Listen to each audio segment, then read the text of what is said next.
I was born on the night that my parents moved into their fish and chip shop that had burnt down, and then they put it back together. And so the night that they moved in, I said hello. Well, I don't remember ever not believing in God. I don't remember having a moment where I said, yes, please. I just remember that God was a thing. God was real. And I was trying to figure out how to compare the things that I was being taught with the things that I was reading in the Bible and the things that I felt in my spirit. So there are times at sleepovers with some of my girlfriends that we would be sneakily looking in the book of Acts being like, what the heck? This is happening here, except that we're told not to bother God because he's hibernating and might get angry at us. I didn't know what to do with that.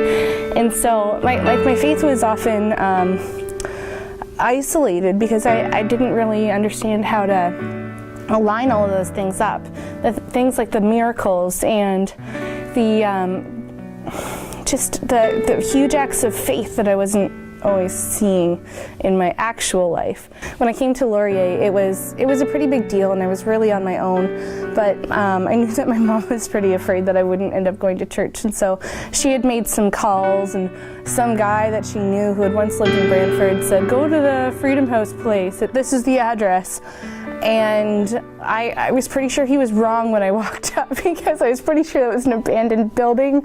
Like the door was painted black. The color of the building was super ugly, and all of the bricks to get up the stairs were broken. And I was like, I don't think I should do this, but I tried opening the door, and it didn't open. So I pulled harder, and I just realized you needed to give it a good yank. and then there's people inside, and they were smiling, and so I didn't know what to do. So I just came in. I was really starting to retreat, and then that kind of caused a lot of the other good things that were in my life to kind of fade. I wasn't exactly sure who I was. I felt really shaken, and I literally hid in my closet sometimes just to make sure that I was a few layers away from people so that I could just find quiet. I didn't want to see people. I just needed to figure out where I was. I wasn't sure about anything anymore. Like, I had used up all of my patience with the nonsense of fake Christianity. I had used up all of my willpower to avoid doing stupid things because someone told me not to. I was just sick of it. I just needed to step back and try to figure out what I actually thought was true. So one day I was working on a project in the coffee shop here in the building, and I was just working with a friend, and then I looked over and I saw this guy from church, and I was like, oh no, I hope he doesn't see me. And then he waved. I was like, oh crap.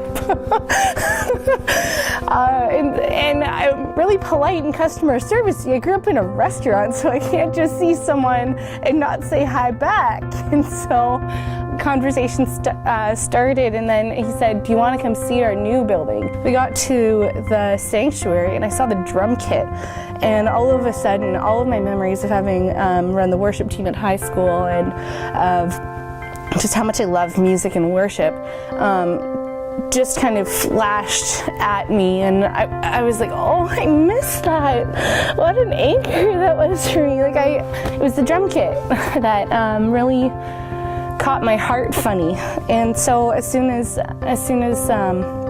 guy said, do you want to come back on Sunday? Like, you should come back. I was like, but I don't want to come back. But the drum kit, I don't want to come back. This is so awkward. And so I mumbled something, and then we left happily. But by the time that Sunday rolled around, my heart was just doing weird things, and I was like hot, and I was cold, and my heart was beating fast, and I needed to go.